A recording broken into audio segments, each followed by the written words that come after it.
আসসালামু আলাইকুম দর্শক, সবাই কেমন আছেন? চলে আসলাম আবারও নতুন একটা ভিডিও নিয়ে আপনাদের মাঝে। তো অনেকদিন পর ভিডিও দিচ্ছি, আপনারা যে পরিমাণ সাপোর্ট দেওয়ার দরকার সেই পরিমাণ সাপোর্ট কিন্তু দিচ্ছেন না। আসলে আশেপাশে এখন ব্যাঙের ছাতার মতো এত রোস্টার বাইরে হয়ে গেছে। সব আপারাই দেখি নাজমা আন্টি মরে যাওয়ার পর থেকে তিশার পরিবারের গুণ গাচ্ছে, না তো ফাতিহা নাজনীনের গুণ গাচ্ছে, না তো আপনার আবার দেখা যাচ্ছে যে তার যে পাড়া প্রতিবেশী এত যে গীত গাইলো পাপিয়া, তারপরে ইতি, এদের গীত গাচ্ছে, মানে এরকম একটা অবস্থা। এদিক দিয়ে আবার ফাতিহা নাজনীনের মালয়েশিয়ার বান্ধবীও কিন্তু কম যায় না। সেও ফাতিহা নাজনীনের কণ্ঠ দিয়ে, অডিও ভয়েস দিয়ে, রাশেদার দিনলিপি, সে হচ্ছে বুঝাতে চায় যে ফাতিহা নাজনীন কেমন আছে। আবার আরেক বান্ধবী ফাতিহার ছোট ছেলের হাত ভেঙে গেছে সেই খবর প্রচার করে বেড়ায়। কোনোখানে কিছু না। পাপিয়া যেহেতু তার স্বামী নিয়ে বসছে, এখন নীতিও তার স্বামী নিয়ে থাম্বনেল দিয়ে নাজমা বেগমের মিলাদ হচ্ছে এই তথ্য দেয়। ইভেন তানের যে মাস্টার মোটকা হাসু, সেই মোটকা হাসুও কিন্তু স্কুলের ভিডিও দিয়ে বলে নাজমা আন্টির মিলাদ খেয়ে আসলাম।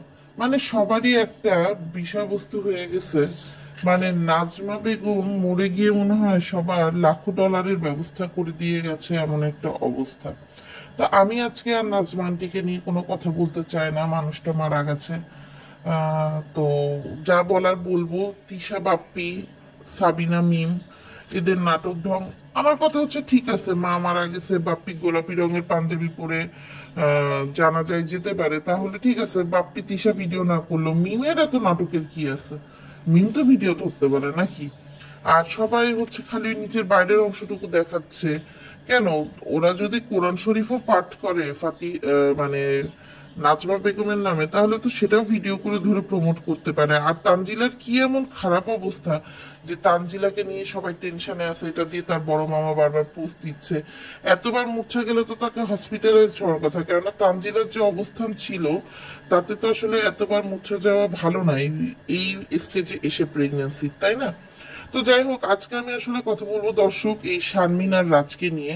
শারমিন রাজকে নিয়ে কথা বলার ইচ্ছে আমার অনেকদিন ধরে ছিল। এদের নাটকটা যখন থেকে শুরু হলো, বিশেষ করে রাজের সুইসাইড, শারমিনের চলে আসা, শারমিনের চলে এসে তার যে গানের টিচার তার বাসায় গিয়ে গান গাওয়া, ওইসব রেমু ফেমু মেমু এদেরকে নিয়ে নাচানাচি মাতামাতি করা, তারপর রাজের একটার পর একটা ভিডিও প্রকাশ, রাজের আগে বাচ্চার কথা প্রকাশ, এরকম অনেক কিছু দেখেছি। রাজের থ্রেড দেয়া, মাঝখানে পুলিশ রাজকে ধরে নিয়ে গেল, রাজের লাঠির বাড়ি খাওয়া। তো তখন থেকে আমার মনে হচ্ছিল আসলে কিছু বলা উচিত। আসলে মেনলি এই নাটকটা এরা দুজন এমন ভাবে সাজাইছে দর্শক যে আমরা এটা সত্যি মনে করব।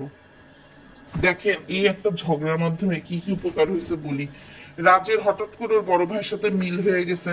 কেন মিল হয়েছে, কিভাবে মিল হয়েছে, এই কোশ্চেনটা আপনারা করতে পারবেন না। রাজের যে বিয়ে ছিল আগে, এটাই এরা নাটক করে কিন্তু নিজেরাই বলে দিছে। এখন আপনারা এটা নিয়ে ছিছি করতে পারবেন না। এরপর রাজ তার বড় ভাইয়ের যে ফ্ল্যাটটা দখল করছিল, এখন বড় ভাইয়ের সাথে মিল হয়ে যাওয়ার পর তো ফ্ল্যাটটা ভাইকে ছেড়ে দিতে হবে। তো সেই ক্ষেত্রে ছেড়ে দিলে তো আপনাদের সামনে প্রশ্ন উঠতো নর্মাল পর্যায়ে থাকলে যে কেন ছেড়ে দিচ্ছে। এই জন্য নাটক সাজায় সে নারায়ণগঞ্জে চলে আসার ঢং করলো। আর এই যে যে বোনের বাড়ি গেছে, সেই বোনের বাড়ি, সেই বোনের স্বামী কিন্তু বোনকে অনেক টর্চার করে, কিন্তু এই স্বামীর জন্যই কিন্তু, এই বোনের জন্যই কিন্তু রাজ বড় গলায় বলছিল যে আমার বোনের হচ্ছে স্বামী টর্চার করে। রাজের মা বলছিল যে মেয়ের স্বামী টর্চার করে, কিন্তু আমরা দেখতে চাই না, বিয়ে দিয়ে দিছি। মানে তারা চাইছিল যে বিল্লাল আর পারুল বেগমও যেন এ ব্যাপারে কোনো কথা না বলে। তো আমি একটা জিনিস বুঝলাম না, রাজ ক্ষমা ছিল, রাজ করল, আর বিল্লাল শারমিনকে ছেড়ে দিল। শারমিনের চেহারা দেখে বোঝাই যায় যে সে মন থেকে আসে না, মনে হয় যে তার উপর কি এমন একটা মানসিক অত্যাচার হচ্ছে। কিন্তু তারপরও তার ভাই, তার মা তাকে ছেড়ে দিছে দেখে তাকে রাজের মতো এরকম একটা ভণ্ড শয়তানের সাথে থাকতে হচ্ছে। শারমিনের চেহারা দেখলে দর্শক এটাই বুঝবেন, মনে হয় যে ওর যেন কে মরে গেছে। মনে হয় যে বাপ্পির মা মরেনি, ওর মা মনে হয় মরে গেছে। আর এই রাজ 2 দিন আগে পর্যন্ত শারমিনের পরিবার নিয়ে 14 গোষ্ঠী উদ্ধার করছিল, শারমিনের বিয়ের আগে মালয়েশিয়া যাওয়া নিয়ে 14 গোষ্ঠী উদ্ধার করছিল। কিন্তু এখন সে একদম মানে শারমিনের পারলে লেজে লেজে পায়ে পায়ে ঘুরে বেড়ায়। আর বন্ধা শারমিনকে বিয়ে করার পেছনে কিন্তু রাজের আসলে এটাই সত্য ছিল, যেহেতু রাজের দুটো বাচ্চা আগের বিয়ে থেকে আছে, সে চেয়েছিল যে শারমিন সৎমা হিসেবে বাচ্চা দুটোকে পেলে দিক। কারণ একটা পুরুষ মানুষ আর যাই হোক বংশ তো রক্ষা করতেই চায় দর্শক।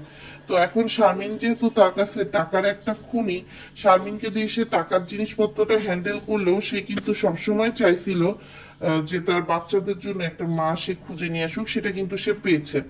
আর এখন এমন ভাবে সে তার মাকে কাজে লাগিয়েছে যে তার মা কিন্তু শারমিনের কাজের বিটি হয়ে একদম কাজ করে বেড়ায়। তো এখন দেখেন শারমিন এই যে কালকে গেল বোনের বাড়ি, ভাই হিসেবে রাজ গেল বোনের বাড়ি, খালি হাতে গেছে দর্শক। খালি হাতে কেউ কারোর বাড়ি যায় বলেন?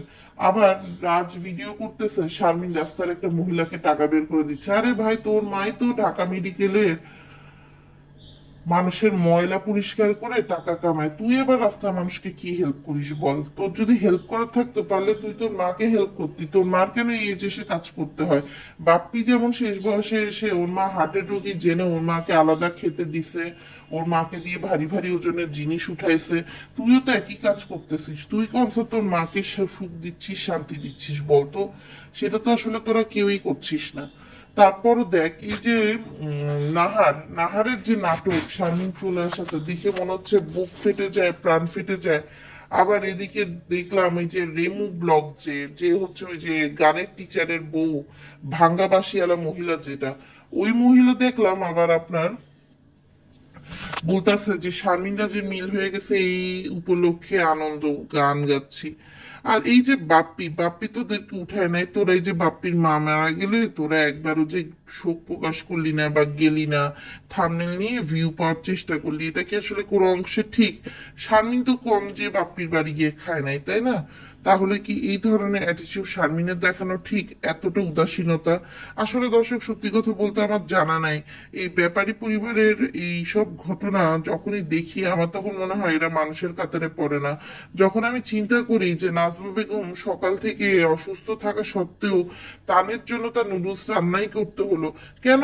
তানের না বোন তানজিলা, তানকে পাঠায় দিত তানজিলার বাড়ি, বা তিশা তানকেও নিয়ে যেত। এখনকার পড়াশোনা তো আসলে অত সিরিয়াস না, কিন্তু তিশা বাপ্পি জীবনের শেষ দিন পর্যন্ত কিন্তু নাজমা বেগমকে আসলে দর্শক খাটাই গেছে। তারা মনে করছে এই বুড়িকে যত খাটাবো তত আমাদের লাভ, এবং সেই ভিত্তিতে তারা কিন্তু শেষ পর্যন্ত আসলে খাটাই গেছে, যেটা আসলে কোনো ভদ্র ক্যাটাগরিতে পড়ে না।